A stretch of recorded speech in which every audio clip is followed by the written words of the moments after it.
नमस्कार, news 4 nation देख रहे हैं। मैं हूँ आपके साथ वंदना। इस वक्त हमारे साथ बात करने के लिए हैं राजद प्रवक्ता मृत्युंजय तिवारी। क्या लगता है जिस तरह से यूपी चुनाव में अखिलेश यादव को पटकनिया एक तरह से दिया बीजेपी ने, एक एड़ी चोटी एक किए हुए थे, फिर भी कुछ उसका परिणाम न निकला। क्या लगता है कि जो क्षेत्रीय पार्टी हैं उसका इग्नोर करने का भी उनका भुगतना पड़ा? क्या लगता है अगर एक नज़र बिहार में भी देखा जाए तो तेजस्वी यादव जिस तरह से कांग्रेस को दरकिनार कर रहे हैं, तो क्या नहीं आपको लगता है कि बिहार में भी कुछ इसी तरीके के संकेत मिल रहे हैं? देखिए, इसे उत्तर प्रदेश के चुनाव परिणाम में ये आप नहीं कह सकते हैं कि पटकनिया दिया। ठीक है, बीजेपी ने वहाँ सरकार बनाई, जीत हासिल की है, लेकिन अखिलेश यादव जी ने, समाजवादी पार्टी ने भी वहाँ बेहतर प्रदर्शन किया, लेकिन वो सरकार नहीं बना पाए। बीजेपी ने साम दाम दंड भेद सारा चीज़ आप देखते हैं, जिस तरह से वो जनता को भ्रमजाल में फंसाते हैं जुमलेबाजी करके, वोटों का ध्रुवीकरण करके, तो असली मुद्दे से जनता का ध्यान भटक जाता है। तो वो सरकार बनाने में कामयाब बीजेपी हुई है उत्तर प्रदेश में, लेकिन उनकी सीटों में कमी आई है, इस बात से भी कोई इनकार नहीं कर सकता है। तो अब तो समीक्षा होगी। अब अखिलेश यादव जी, जो लोग वहाँ चुनाव लड़ रहे थे, वो हर तरह से समीक्षा करेंगे, मंथन करेंगे कि किन कारणों से चूक कहाँ हुई। कहीं ना कहीं तो चूक हुई है, लेकिन ये बीजेपी का डिजाइन जो है ये खतरनाक है लोकतंत्र के लिए, क्योंकि जनादेश का अपहरण बीजेपी करती रही है। और अगर जुमलेबाजी की बौछार से जनता को आप भ्रमित कर रहे हैं और जो मुद्दे होने चाहिए चुनाव में, उस मुद्दे से जनता का ध्यान भटका करके आप में तेजस्वी यादव के लिए कितना संकट का विषय है, क्योंकि आप संकट का लिए होंगे। नेता प्रतिपक्ष तेजस्वी यादव जी के लिए कोई संकट का समय नहीं। बड़े से बड़े संकट जब आए 2020 के विधानसभा चुनाव में, तो आपने देखा तेजस्वी यादव जी को अपार जन समर्थन मिला। सरकार बनाते बनाते चूक गए। ये यूं कहें कि इन्हें सरकार बनाने से षड्यंत्र करके रोका गया। लेकिन आज भी तेजस्वी यादव जी ने अपनी ओजस्वी प्रतिभा के दम पर, चाहे वो सदन में हो चाहे वो सड़क पर हो, ये साबित किया है कि जनता के दिलों को उन्होंने जीता है, जनता का विश्वास बढ़ा है।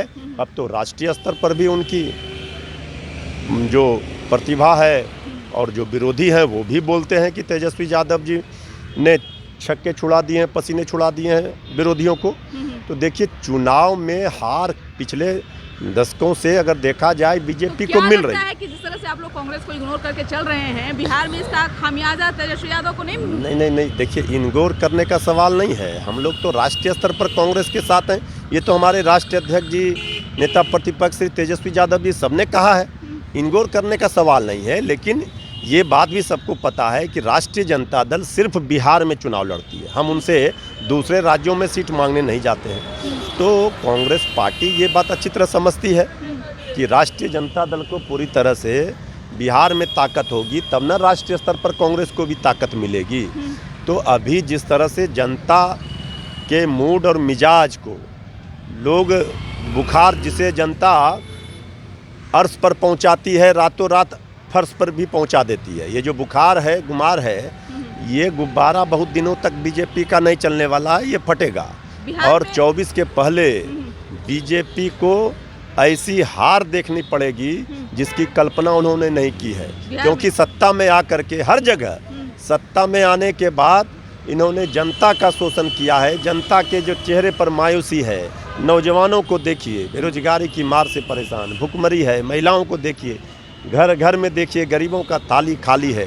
तो जो गरीब को गरीब बना रहे हैं, अमीर को अमीर बना रहे हैं, इसकी राजनीति ज़्यादा दिनों तक नहीं चलेगी। भावनात्मक मुद्दे और वोटों का ध्रुवीकरण करके एक दो बार आप चुनाव जीत सकते हैं, लेकिन वो सपना जो बीजेपी देख रही है वो आने वाले दिनों में पूरा नहीं होगा। बिहार में वैसे जो चुनाव है, बीजेपी में सीटों को लेकर के घमासान मचा हुआ है। क्या लगता है सारण जिले से सत्यानंद राय को इस बार टिकट नहीं दिया गया? ऐसे नए प्रत्याशियों को जो है वो ये तो बीजेपी का चाल चरित्र चेहरा रहा है। मतलब निकल गया तो पहचानते नहीं। एमएलसी सच्चिदानंद राय जी पुराने दिनों के साथी थे बिल्कुल। और किस तरह से उनको अपमानित किया गया।